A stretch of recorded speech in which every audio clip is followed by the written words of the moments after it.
Care of Kancharapalem Umamaheshwara Ugraroopasya చిత్రాలతో విజయాలను అందుకుని నిర్మాతగా గుర్తింపు తెచ్చుకున్న ప్రవీణ పరుచూరి దర్శకురాలిగా మారి నిర్మించిన చిత్రం కొత్తపల్లిలో ఒకప్పుడు. రానా దగ్గుబాటి సమర్పణలో గ్రామీణ నేపథ్యంగా రూపొందించిన ఈ చిత్రం జూలై 18న ప్రేక్షకుల ముందుకు రాబోతోంది. హైదరాబాద్ రామానాయుడు స్టూడియోలో ఏర్పాటు చేసిన సమావేశంలో చిత్ర బృందం తమ అనుభవాలను, చిత్ర విశేషాలను వెల్లడించారు. పల్లిలో ఒకప్పుడు అనే సినిమా అందరికి మంచి అనుభూతిని ఇచ్చి చాలా బాగుంది సినిమా, చాలా బాగుంది విజువల్స్ గానీ అని ఫీల్ అవుతారు మీరు అందరూ. ఈ రీసెంట్ టైమ్స్ లో నేను చదివిన స్క్రిప్ట్స్ లో చాలా మంచి స్క్రిప్ట్, వెరీ టైట్ అండ్ అది చెప్పబోయే స్టోరీ ఇస్ లైక్ ఇంకా ఎక్కువ చెప్పలేదు.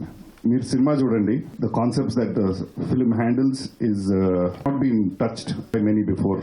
ఇంగ్లీష్ లో క్వర్కీ అంటారు, తెలుగులో గమ్మత్తు అంటారు. బట్ అట్ ద డే నేను స్క్రీనింగ్ లో చూసింది మీరు చాలా ఎంజాయ్ చేస్తారు.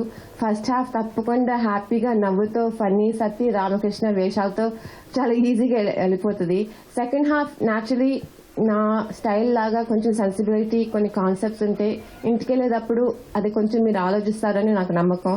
సో తప్పకుండా ఈ సినిమా మాత్రం జూలై 18th థియేటర్స్ లో మాత్రం మిస్ అవ్వద్దు.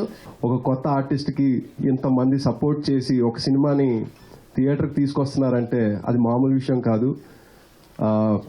అలాగే మీరందరూ థియేటర్కి వచ్చి మా సినిమాని సపోర్ట్ చేసి ఎంజాయ్ చేస్తారని నేను కోరుకుంటున్నాను.